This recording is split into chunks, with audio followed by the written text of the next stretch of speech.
அதில் மாற்றுக்கிறது கிடையாது. அந்த நேரத்தில் நான் ஏன் அதை சொல்கிறேன் அப்படின்னா, நான் இடைப்பட்ட கொஞ்ச நாள் நான் இல்லை, நான் வெளிநாடு போயிருந்தேன்.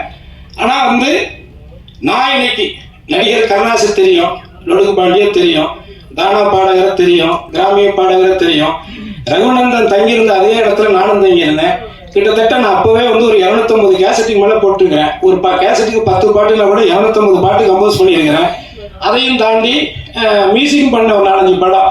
ஆனால் என் சக நண்பரை ஒரு துறையை தேர்ந்தெடுத்து நல்ல நல்ல படங்களா சொன்னது மாதிரி, சினேகன் சார் சொன்ன மாதிரி அந்த மெலடி பாடல் ராஜா சாருக்கு பிறகு அது ரொம்ப ஈர்ப்பு. அது நம்ம மாதிரி கிராமத்து மக்களை இளைஞர்களை ஒரு தட்டி எழுப்பக்கூடிய ஒரு நுட்பமான ஒரு இசையமைப்பாளரா இன்னைக்கு என்னுடைய நண்பன் இருக்கக்கூடிய அதே மேடையில அவர் இசையமைச்சிருக்கக்கூடிய அந்த படத்துல நானும் ஒரு நல்ல கதாபாத்திரம் பண்ணியிருக்கோங்கிறது ஆல்மோஸ்ட் ஒரு 30 இயர்ஸ், 30 வருஷமா ஒரே சும்மா ஒரு ஹார்மோனியத்தை வச்சுட்டு அவரும் வாசிச்சு நானும் கொட்டி வச்சு வாசிச்ச காலங்களும் இருக்கு.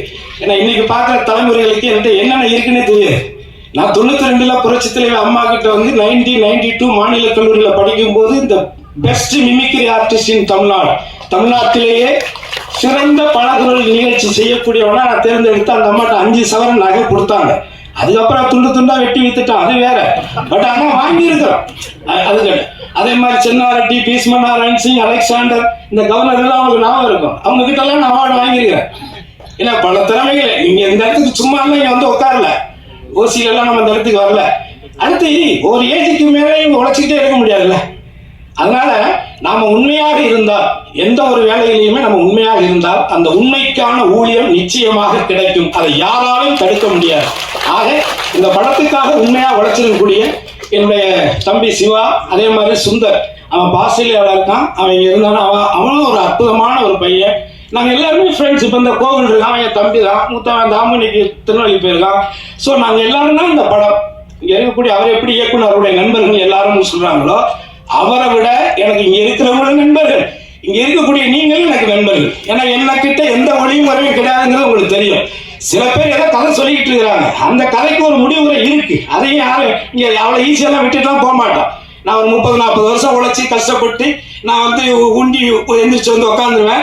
எவனோ ஒருத்தர் ரூம்குள்ள ஒரு கேமரா வச்சுக்கிட்டு என்ன வேணாலும் பேசுவான்னா அதெல்லாம் வேடிக்கை பார்த்துட்டு போற பேப்பெல்லாம் நான் கிடையாது. அதையும் நீங்க மனசுல வச்சுக்கோங்க. யாரா இருந்தாலும் சரி, அவங்களுக்கு புரிய வேண்டியவங்களுக்கு புரியும்.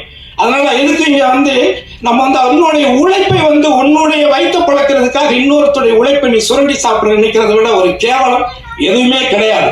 இது யாரும் ஒருத்தரும் செய்யறவங்கள நான் சொல்றேன். யார் இந்த தவறை செய்யறாங்களோ அவங்களுக்கு அது புரிஞ்சா போதும்.